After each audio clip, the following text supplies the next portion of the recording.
I just have a few memories to share today. This is not going to be long, and my sentences are not written out, so I'm going to have to try to make sentences out of my little notes. Bear with me. Our parents, Strom and Hallie, had 3 children. First, Chris. 7 years later, I showed up, and after me, 3 years later, Truly.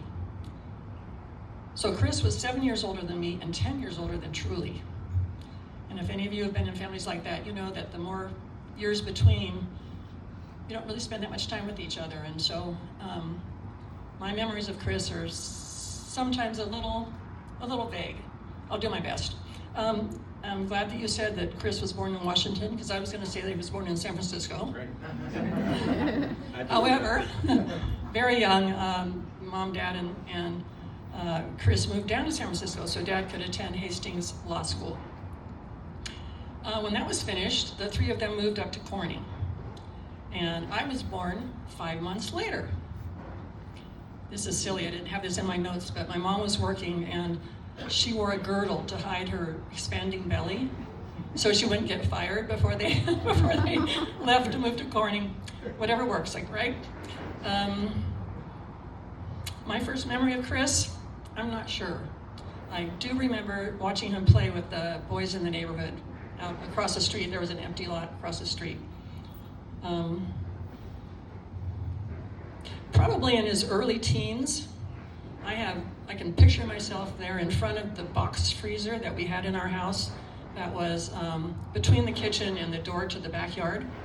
Box freezer, and Chris would sit up there, sit on the box freezer, legs over the edge, and he would shine dimes with mercury for what seemed like hours. I mean, my little sis and I would stand there and he would just keep going and going and going, which I don't know what he was doing, filling his time, I don't know.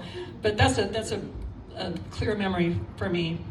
And as you mentioned, he got his Eagle Scout badge. There's a picture over here of our family standing with him, honoring that.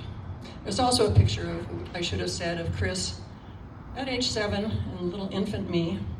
And there's a picture of the 3 of us, Chris, Truly, and me. Let's see, where am I? Yeah, Eagle Scout badge. We were all very proud of him. One year during high school summer break, Chris got a job irrigating in the olive orchards. As y'all probably know, it's only 100, 110 in the Sacramento Valley in summer. When he would come home late afternoon or mid-afternoon from that, Truly and I would make him wait on the front steps of the porch to pull off his waders, because we wanted to be there and watch him pour at least one quart of sweat out of each boot. What a fun day irrigating out there, and oh man, he could hardly wait to get those off, but we made him wait. I remember dropping Chris off at Berkeley to start his college education. We dropped him off on a street, and he stepped over onto the sidewalk with his bag. And I remember as we were driving away, looking back and just thinking, there goes my brother. What's he gonna do? He's on the sidewalk. This is weird that he's not gonna be with us any longer. Vivid memory. I think I was kind of shaken. I must have become sort of finally aware of or interested in music, as adolescents do. And Chris was into the whole music, 60s, 70s music, 60 would have been 60s, down in Berkeley.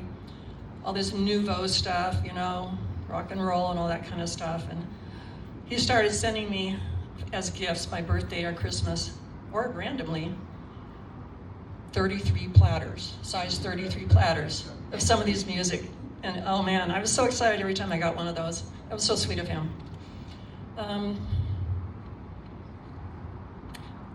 By the way, I just want to take an aside here and say, I'm very happy that you provided a lot of laughter today.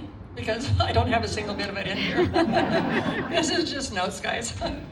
When Chris and Sharon married in December of 1967, Truly and I were bridesmaids, and that was such an honor, and it was beautiful. We wore bright green velvet long dresses. I forget what was in our hair, but we had white fur muffs. It was beautiful, and it was very rewarding, and we were both very excited to be able to do that. Chris and Sharon moved to Dunsmuir, as you know, and eventually along came Rune and Bjorn. My brother was involved in so many worthwhile causes, some of which you've heard about today. But somehow, he managed to find the time to fish and to go birding. That was kind of a joke. Came close. Chris honored my marriage to Michael Giffen in 1983 by driving all the way down to San Diego, from here, with youngster Bjorn. The wedding was in the backyard of my new husband's house. And I remember distinctly watching Bjorn climb the trees.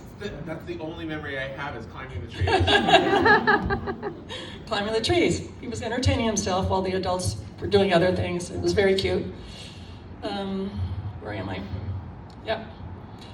That day also was Chris's birthday. So extra special that he was there. Decided to come down to my wedding and not stay up north and celebrate his birthday. Over the years, there were some holiday visits or other occasion visits, either here or in San Diego or in Chico. Mom Truly and I visited Chris's courtroom one day and enjoyed watching him in action. We were very proud of him. It was eye-opening. My two sons, Stephen and James, remember their Uncle Chris with fondness. And they send their love to you, Rune, and to you, Bjorn. It was sad to see Chris's decline in recent years, but I saw him remain as strong as possible through it. In closing, I don't know if I could have had a better brother than Chris. Thank you.